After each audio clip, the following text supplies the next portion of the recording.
What is going on, Adami Racers? And right here is the 2016 Kia Sorento SXL. However, this isn't just any ordinary Kia Sorento SXL, as this is my Kia Sorento SXL, and yes, I can legally drive and, well, take a tour of my car with me. Now, I'm gonna fire up my Sorento and let's see what it does.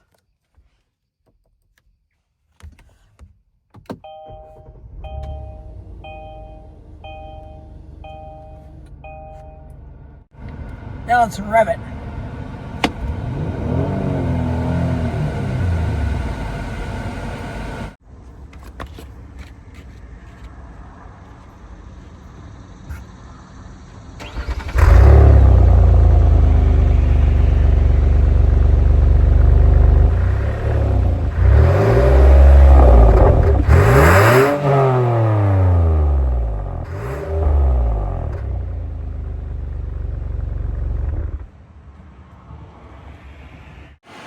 Now I'm going to throw the Sorento into reverse. See, got a nice backup camera. Remember, this isn't the SX with the technology package. You would get a 360 camera, HID headlights, electronic parking brake, and front parking sensors. But we couldn't find one with it, so this is what we got. Still, angles as you turn the steering wheel, and the mirrors go down because when you throw it back into park, up they go. So let's start with the driver's side. So we have our door handle here. We have 2 memory settings, which is nice. All auto for all the windows, which is, you don't find that often. You don't have it in the Palisade. We have it here. Auto lock and unlock, right? To prevent any mischievous children from trying to bring down the windows. Mirror controls.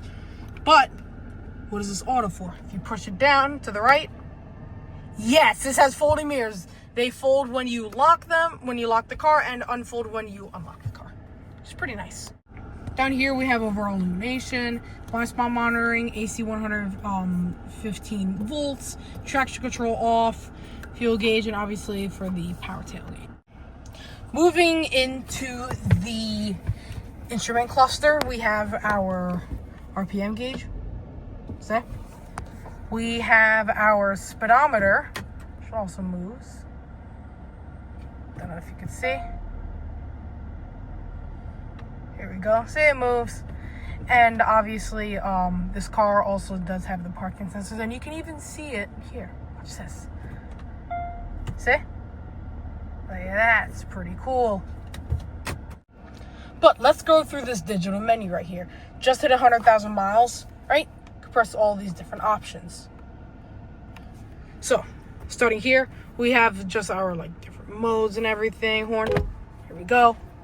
Different stuff that we're gonna go through now. And so, if you roll this, you see all your different menus. There we go. And if you press this, it's to go through. If you want to see these, tire pressure, and you have all your user settings: driving assist, rear cross traffic alert, door tailgate, right? It's pretty nice. Lights. Yes, you do want the welcome light. Sound. Got the welcome sound, which is always nice. I'm going to show that later. Seat and everything, right? And overall, it's very easy to use. It's not cumbersome, unlike some other screens in here, which is nice. Going into the screen here, we have our navigation, which is nice. As you can see, you can navigate it to any which way you want. We also have menus, right?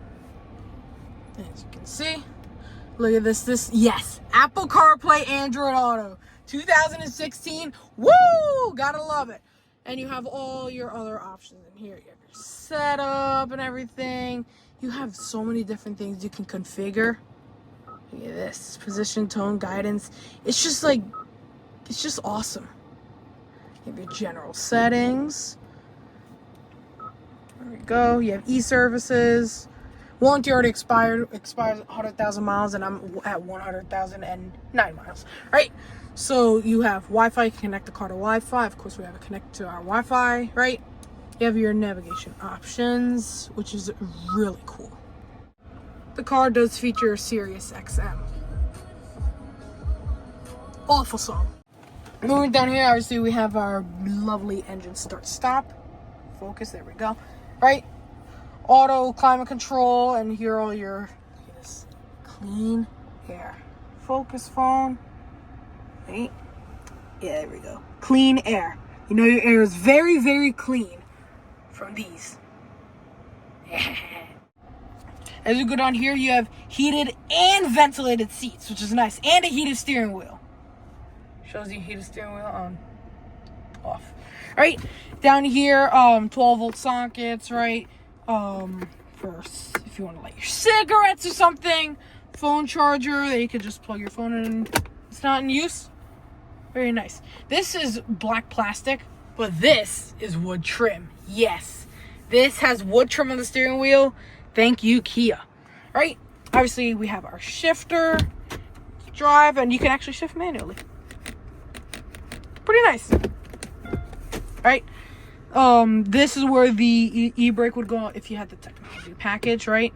Obviously, we don't care for the technology package. Parking sensors, diff lock, and look at this. You have your different modes. Gotta love your different modes. The seat has a lot of different positions, right? As you can see, this is for the extending thigh support, and your regular seat controls. And here, this is pure. All this interior is almost pure Nappa leather, right? Which is really nice. Here we have rag to clean anybody's muddy fingers when they step into my car. Nothing dirty will ever be in my car. All right. Here we got some tissues. You never know when you'll need them. Seats. Very, very comfortable seats. This is a little bit of wear. This is just pure Nappa leather wear. The previous owners were rather large, we assume. And overall, the seats are very comfortable, very soft, squishy, supportive. And this is all Alcantara. Yeah. Pretty nice. You have your 1, 2, 3, which is nice. Yes, 3 rows. We will get to those later. Little lights. And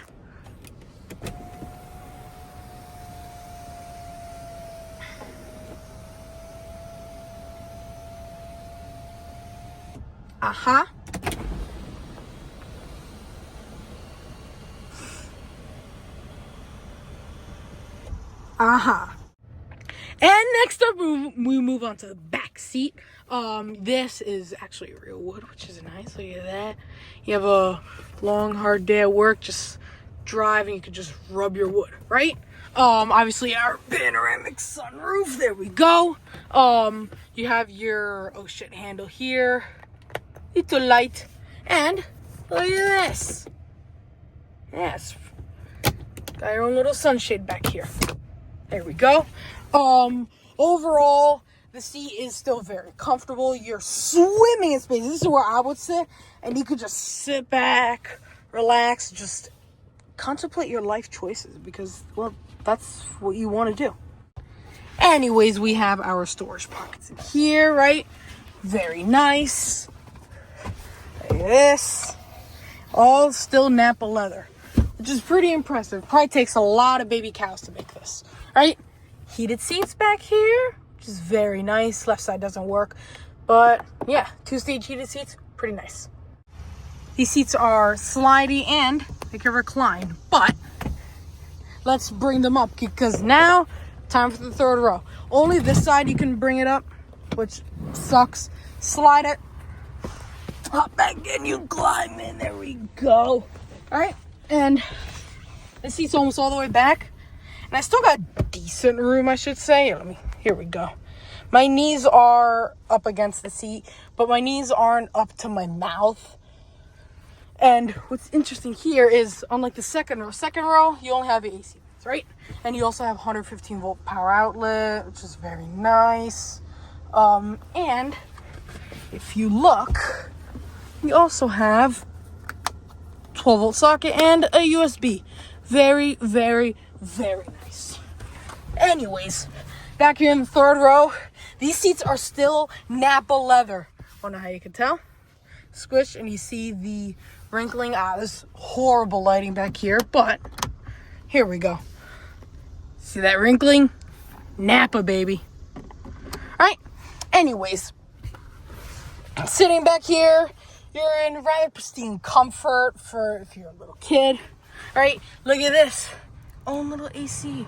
Yeah, you can't control the temp, but you still can control the fan speed. Not many other three-row SUVs have this. And you have a 12-volt socket right here. Lovely. Finally, move on to the trunk. Area. Decent amount of storage with the third row upright. Let's do another storage down here, right? Pull this. Done, and you could do the other one too. All right, overall you have a very, very good storage space, even with third row up in this Kia Sorento. Up in front, this is powered by a 3.3 liter V6, so gotta love it.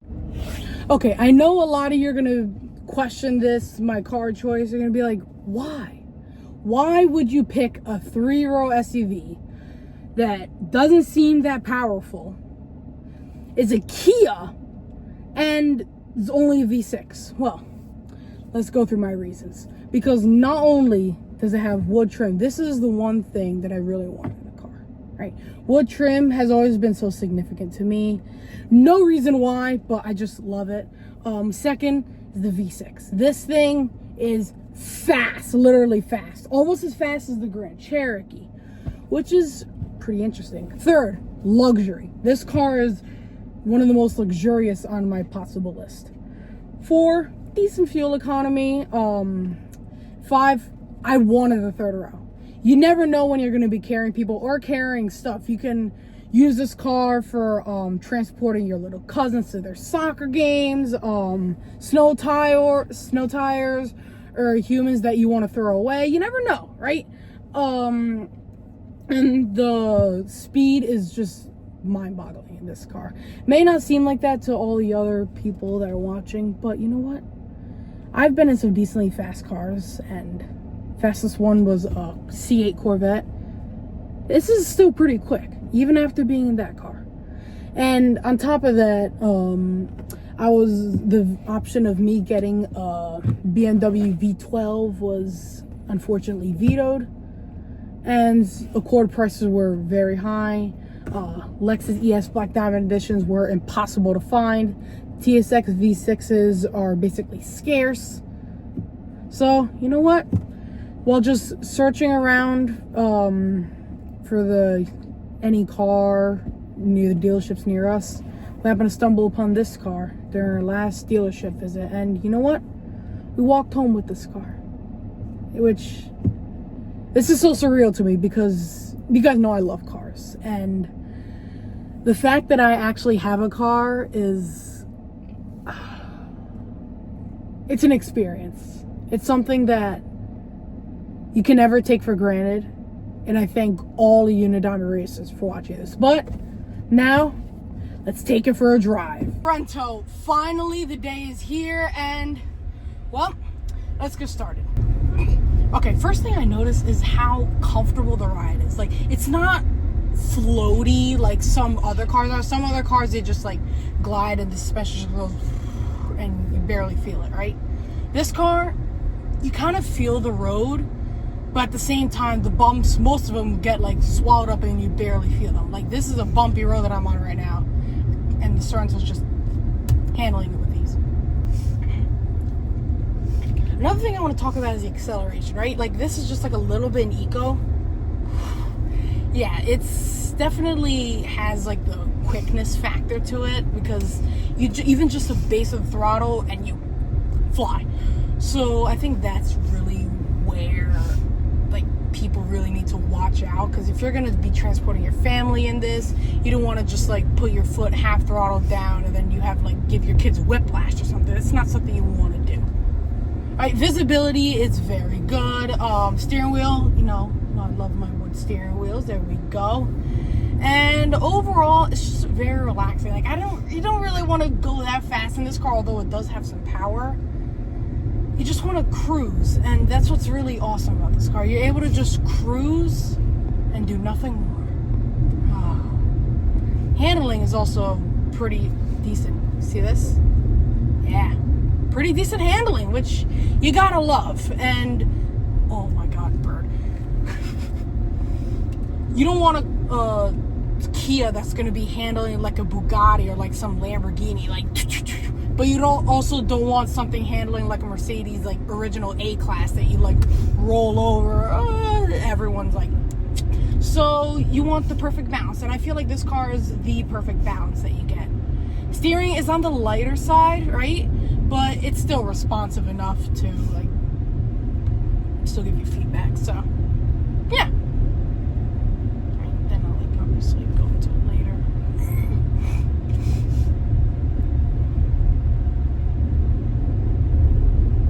Yeah, this is like up a little hill, and the Sorento has no problem at all. Remember, this is a 3.3 liter V6 making 290 horsepower, one shy of the Palisade that I had reviews, but at the same time, this car just feels and is quicker than the Palisade because this is lighter while still making pretty much the same amount of horsepower and torque.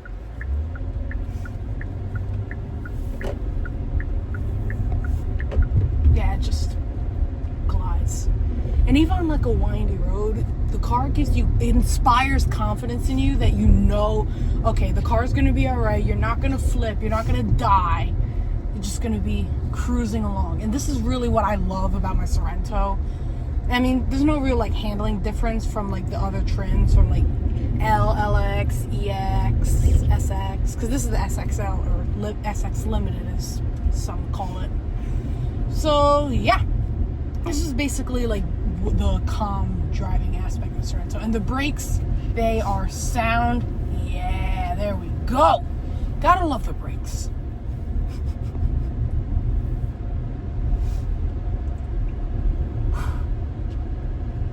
This can be a real playful car at times, and you gotta love it. This car also can torque steer sometimes, and torque steer for you non-car guys, it's basically when the front wheels start to spin up and like you get kind of like a shakiness, or that's also sometimes called wheel hop. Even though this car's all-wheel drive, it still delivers torque steer, which for like the regular person can be very frightening, but for a car enthusiast, it's kind of fun, you know? I'll bang a right, Mom. Okay? Mm-hmm. Then, like, I'll like turn in like, the parking lot. Yeah. Sport. Alright, now we're in sport mode because obviously, you know, you want to try how this thing goes. So, yeah. Come on. Okay? Decent amount of traffic. Alright, let's go.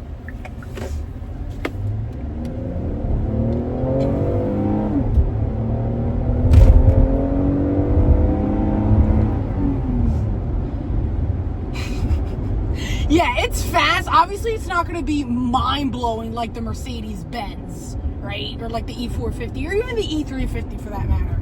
But this is still, at the end of the day, a V6 that just wants to spin out. God, you gotta love it. It's like, I love it. I love this car so much. It's the best car I could have ever gotten. Especially for a first car. You gonna use the third row? Probably not, but you know what? It's there if you want to use it or anything, so, yeah. And even like in sport mode, I'm driving it right now, it's rather quiet, which is good. It's a very quiet car. You can whisper in it, too.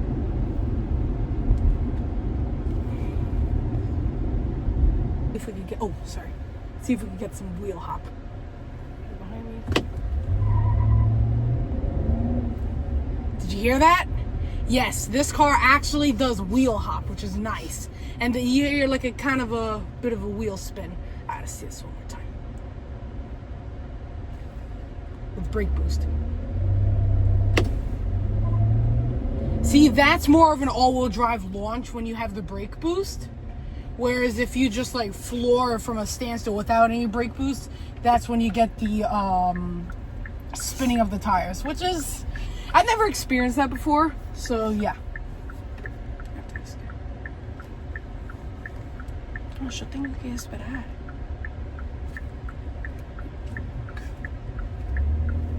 Right?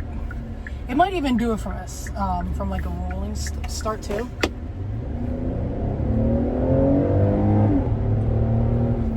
This car is very fast, and I think that's what people really need to realize, just how fast this car can be. Right? And it's like, because you don't expect a Kia of all things to be fast.